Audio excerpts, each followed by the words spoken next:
What's up, Ragin Nation? How y'all doing? This is Alex Yu, and it's time to talk about some toys, specifically Transformers that I saw from Toy Fair 2013. I know it's a little bit late to talk about this, but still I want to talk about it because I want to express my excitement for what I saw from these awesome photos from Toy Fair 2013 that took place in New York 2 weekends ago.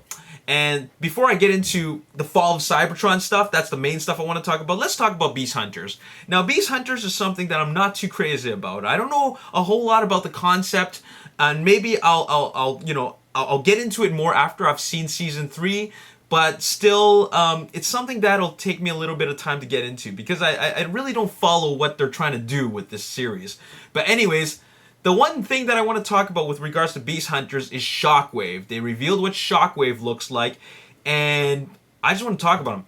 He looks pretty good. He's probably one of the best looking Beast Hunters characters out there in toy form, and I don't think you can really screw up Shockwave. He's one of the fan favorite characters, and all you gotta do is have those things that make up what Shockwave really is, and that is you gotta have his Cyclops head.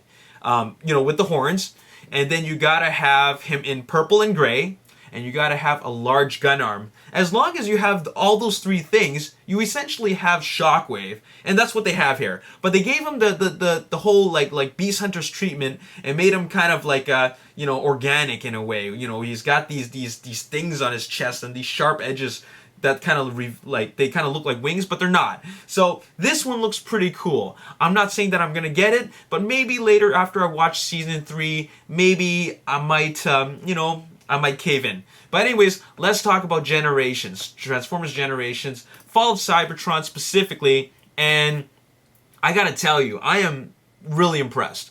I'm really impressed with what Toy Fair has to show us.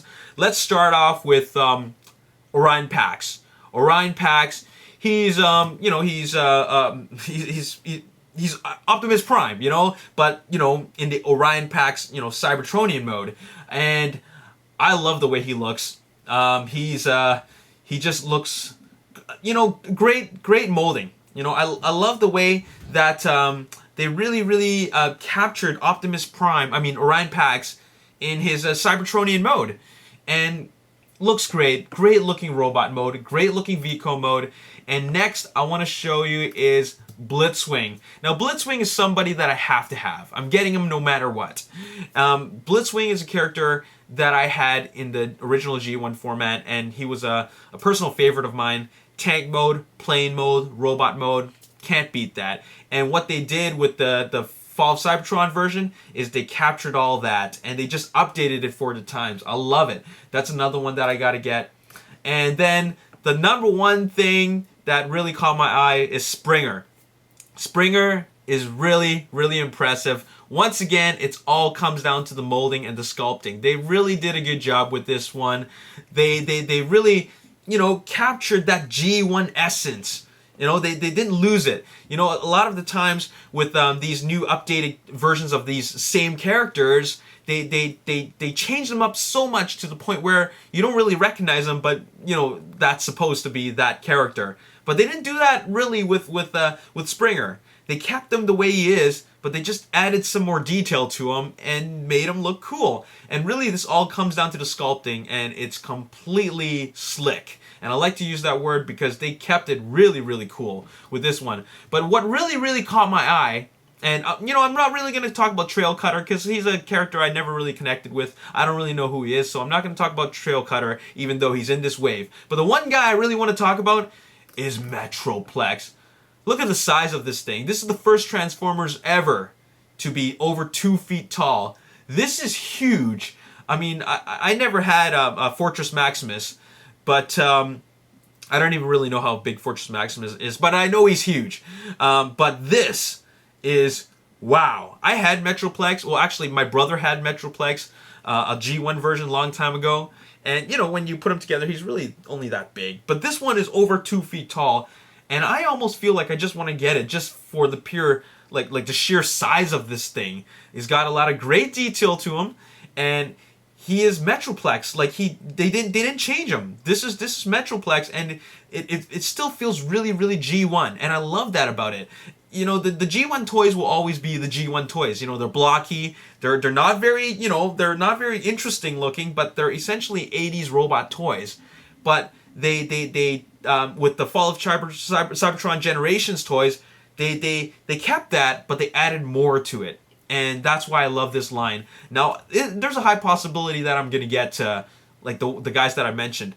I mean, including Metroplex, Blitzwing, Orion Pax, and Springer. I'm most likely going to get them all. In fact, Springer, no matter what, definitely getting him. Looks great. Now, one thing that I got to mention is that if you're looking at these photos, you will feel that they look good because they have a very glossy finish to them. The sculpting is all really sharp and all, but they have that glossy kind of touched up feel to it. Now, it's not Photoshop in any way. It is just that glossy finish that they put on. Now, I'm going to just go ahead and say that I think that these are prototype versions. I think these are the versions that they put out and for Toy Fair, because they obviously know a lot of people are going to be snapping shots and they want them to look good. And I think maybe they've been hearing out the fans and hearing the fans compare them to the Takara versions, because you always know that if I had to choose between Hasbro and Takara versions, if I have access to it, I'll get the Takara version. Well, these photos, they are they represent these versions of these toys, but they're very glossy. So I'm concerned that, are these the final products, or are these just do they just look glossy for Toy Fair, right? I don't know, but I'll tell you something. Even if they're not glossy, and even if they don't have that finish on them, I'm still gonna get it, because as I mentioned before, what makes these toys great, it all comes down to the sculpting. I'm not too concerned about, glossy finishes or metallic paint jobs. I'm not concerned about that at all. Look at Springer. He's a fine example of just brilliant sculpting. Like, they really did a good job with this. And that's something that I really wanted to mention when I decided to make this video. It's that sculpting, that capturing that G1 essence, and they did that like with complete flair, and they did a really great job. So there you have it. I don't really want to get into the talking about Takara, because there was no Takara products at Toy Fair 2013. Obviously, it's about American toys. But I just do want to mention there is one Takara product that I really want, and that is Ratbat. I was never really familiar with Ratbat, except for the fact that he came out of Soundwave's chest, and then is a bat, is a cassette, right? Like, in no way is this Generations version a cassette and a bat. But I love the way he looks in a robot mode. It looks really good.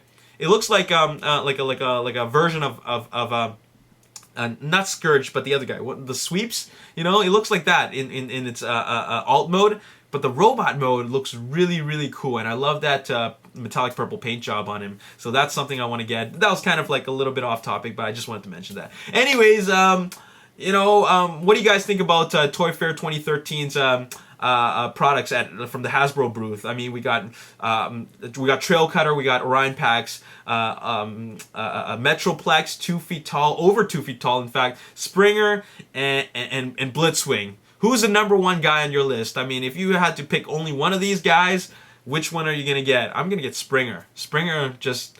He tops them all. It's not even about size when it comes to Metroplex. I'm just talking about coolness factor, and he looks really cool. He looks really good. Have to have him.